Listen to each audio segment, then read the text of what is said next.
Hai semuanya, kembali lagi di channel Halo Edukasi. Gempa bumi adalah salah satu bencana alam yang diakibatkan oleh pergerakan lempengan bumi. Indonesia sendiri termasuk negara yang rawan mengalami gempa bumi.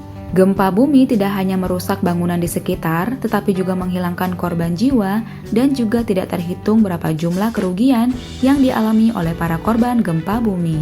Lalu, kira-kira apa ya yang menyebabkan Indonesia sering terjadi gempa bumi? Sebelum membahasnya, jangan lupa untuk subscribe channel Halo Edukasi ya.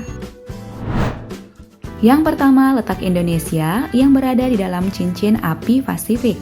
Cincin api Pasifik atau Ring of Fire merupakan istilah yang digunakan untuk menyebut wilayah yang sering mengalami letusan gunung berapi dan juga gempa bumi. Maka tidak heran jika di Indonesia sendiri banyak ditemukan gunung berapi, baik yang aktif maupun tidak, dan juga sering terjadi gempa bumi. Cincin api Pasifik terbentuk dari akibat pergerak yang berasal dari lempeng tektonik di bawah kerak bumi. Akibat dari pergerakan tersebut, maka permukaan bumi di atasnya sering mengalami letusan dari gunung berapi hingga gempa bumi. Cincin api Pasifik mengelilingi cekungan Samudra Pasifik yang terbentuk seperti tapal kuda dengan luas wilayah sepanjang kurang lebih 40.000 km. Dari 90% gempa bumi yang telah terjadi, 81% berasal dari wilayah cincin api Pasifik atau Ring of Fire. Yang kedua, posisi Indonesia yang terletak di pertemuan 3 lempeng sekaligus. Terdapat 3 lempeng bumi yang berada di bawah wilayah Indonesia, antara lain lempeng Indo-Australia, lempeng Pasifik, dan lempeng Eurasia. Lempeng-lempeng tersebut terus bergerak dan saling bertabrakan antara satu dengan yang lain atau saling menjauh. Yang hasilnya bisa saja salah satu lempeng akan patah atau bahkan mencuat ke atas permukaan bumi. Akibatnya timbul gempa bumi ataupun gunung api baru. Lapisan yang berada di bawah kerak bumi bertekstur cair dan sangat panas, sehingga tidak heran jika lempeng bumi selalu bergerak. Saat terjadi pergerakan, lempeng bumi akan menimbulkan tekanan yang nantinya akan berdampak munculnya gempa bumi. Besarnya tekanan yang dihasilkan akibat pergeseran lempeng bumi juga berpengaruh pada besar kecilnya gempa bumi yang terjadi. Salah satu peristiwa bencana alam yang tidak terlupakan oleh masyarakat Indonesia yaitu tsunami di Aceh pada tahun 2004. Tsunami tersebut dipicu akibat adanya tabrakan lempeng Eurasia dengan lempeng Indo-Australia yang mengakibatkan gempa bumi di dasar laut sehingga menimbulkan gelombang besar. Yang ketiga, terletak di Alpine Belt atau sabuk alpin.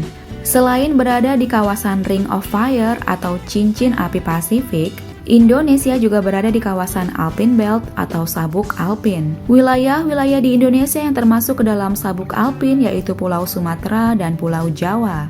Namun, terdapat sisi positif berada di kawasan sabuk alpin ini, yaitu tanah di kawasan ini termasuk subur. Ada sekitar 17% gempa bumi terbesar di dunia dan sekitar 5 hingga 6%-nya berasal dari gempa bumi yang terjadi di wilayah sabuk alpin. Yang keempat, terletak di batas konvergen lempeng Indo-Australia dengan lempeng Sunda.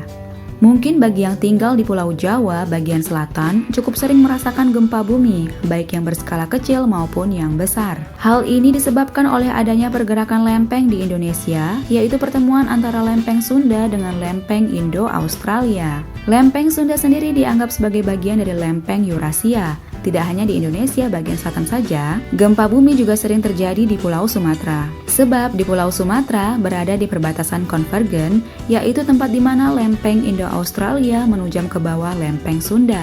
Akibatnya Pulau Sumatera terlihat miring. Zona pertemuan ini termasuk zona struktur paling aktif di bumi dan juga paling bertanggung jawab atas terjadinya gempa bumi. Kecepatan pergerakan kedua lempeng ini berbeda-beda di setiap wilayah. Di daerah Sumatera Selatan, kecepatan pergerakan lempeng berkisar 60 mm per tahun. Yang kelima, akibat ulah manusia.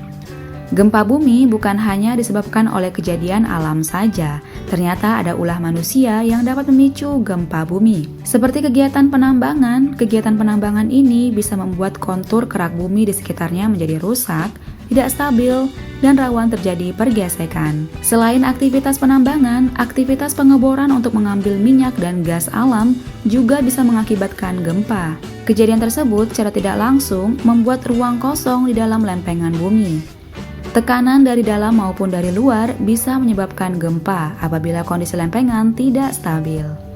Kemudian eksploitasi sumber air secara besar-besaran juga berpotensi menimbulkan gempa, meski berskala kecil dan sangat jarang terjadi.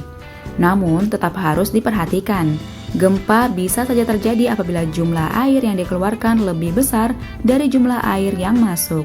Jika terjadi perbedaan ruang yang cukup besar, maka gempa pun tidak dapat dihindari. Nah teman-teman, itulah beberapa penyebab sering terjadinya gempa bumi di Indonesia. Apabila teman-teman mengetahui penyebab lainnya, silakan tuliskan di kolom komentar ya. Semoga dimanapun kita berada, selalu dalam lindungan Allah Subhanahu wa Ta'ala dan terhindar dari segala bencana. Sekian pembahasan kali ini. Jangan lupa untuk like, komen, subscribe, dan nyalakan lonceng notifikasi agar kalian tidak ketinggalan video-video lainnya dari channel Halo Edukasi. Sampai jumpa di video selanjutnya.